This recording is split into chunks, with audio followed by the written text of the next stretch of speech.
Hello everyone, मैं सपना झा आप लोगों को आज गोनू झा के बारे में बताऊंगी। उनकी कुछ कहानियों के बारे में बताऊंगी और एक कहानी भी सुनाऊंगी। इसमें मैं आपको इस वीडियो के थ्रू ये बताऊंगी कि गोनू झा थे कौन, कहाँ के थे और उनके इतिहास के बारे में बताऊंगी और वो कौन सी शताब्दी में थे।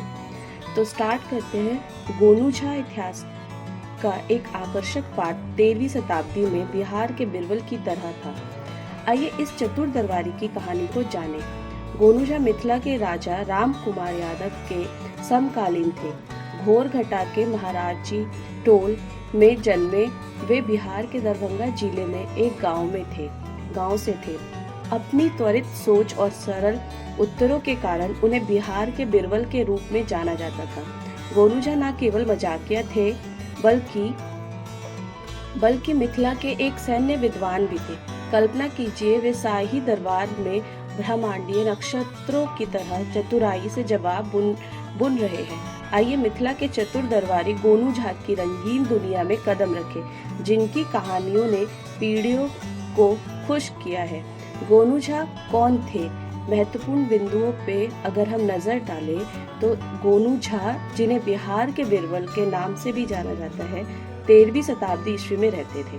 बिहार के दरभंगा जिले के घोरघटा गांव के महाराजी टोल में जन्मे वे मैथिल के राजा राम कुमार यादव के समकालीन थे। उनकी तेज बुद्धि, सरल जवाब और सैन्य विद्वता ने उन्हें एक महान व्यक्ति बना दिया। बुद्धि और हास्य की कहानियां। गोनू झा की कहानियां चतुर शब्दों के खेल, अप्रत्याशित मोड़ और आनंददायक हास्य से भरी है। एक ब्रह्मांडीय पहेली हल करने वाले की तरह उन्होंने दरबारी साजिशों को सुलझाया, प्रतिद्वंदियों को मात दी और अपने आसपास के सभी लोगों का मनोरंजन किया। विरासत। गोनू झा की कहानियां मिथिला की लोक कथाओं में पीढ़ियों से साझा की जाती रही है। चाहे पहेलियां सुलझाना हो, तनावपूर्ण स्थितियों को शांत करना हो या बस लोगों को हंसाना हो, गोनू झा एक प्यारा किरदार है। तो कल्पना कीजिए कि आप आग के पास बैठकर गोनू झा के कारनामों को सुन रहे हैं। वह ब्रह्मांडीय विदूषक जो शब्द के साथ नृत्य करता था। आइए गोनू झा की एक कहानी सुने, जिसका शीर्षक है गोनू झा की कुश्ती। गोनू झा का कुश्ती मैच। एक बार मिथिला के राजा दरबार में दिल्ली से एक दुर्जय पहलवान आया। वह 7 फीट लंबा था, उसकी मांसपेशियां उभरी हुई थी और उसका व्यवहार बहुत ही उग्र था। उसकी भुजाएं इतनी विशाल थी कि ऐसा लगता था कि मछलियां उसके चारों ओर तैर रही हैं। मिथिला के लोग इस शक्तिशाली अंगतुक से बहुत प्रभावित थे। अब मिथिला कला और संस्कृति के प्रति अपने प्रेम के लिए जाना जाता था। राजा राम कुमार यादव को कुश्ती का विशेष शौक था, इसीलिए बहुत सम्मान के साथ पहलवान का दरबार में स्वागत किया गया।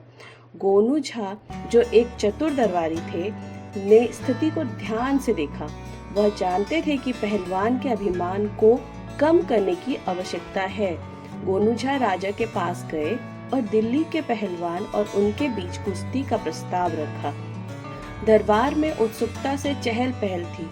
कुश्ती का मैदान तैयार था और भीड़ जमा थी। दिल्ली के पहलवान ने जीत के प्रति आश्वस्त होकर अपनी ताकत दिखाई।